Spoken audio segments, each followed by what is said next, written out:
I've included some very recently published poems. There Are Birds Here by Jamal May for Detroit. There are birds here, so many birds here, is what I was trying to say when they said those birds were metaphors for what is trapped between buildings and buildings. No, the birds are here to root around for bread the girls' hands tear and toss like confetti. No, I don't mean the bread is torn like cotton. I said confetti. And no, not the confetti a tank can make of a building. I mean the confetti a boy can't stop smiling about.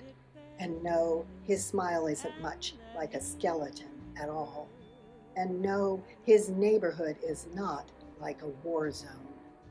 I am trying to say his neighborhood is as tattered and feathered as anything else, as shadow pierced by sun and light parted by shadow dance as anything else.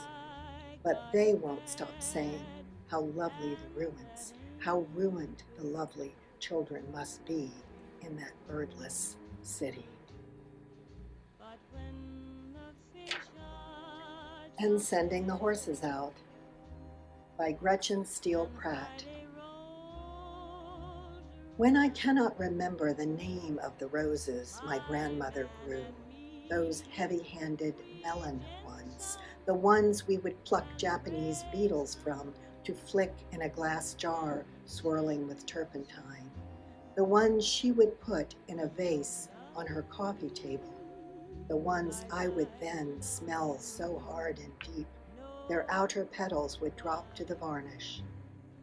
When I cannot remember the name of the roses my grandmother grew, and there is no one alive to ask, I send the horses out, and they go, a journey to be sure, beyond the reservoir, over Mount Lamentation, through the trap rock hanging hills of Meriden to Dexter Avenue.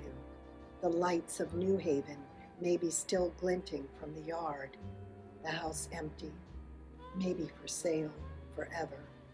And they go, nosing at an old root ball of rosebush by the metal clothesline. I send the horses out and forget them until, days later and in need of watering, they return with their flanks shining and nudge the name of the roses across the blue January sky.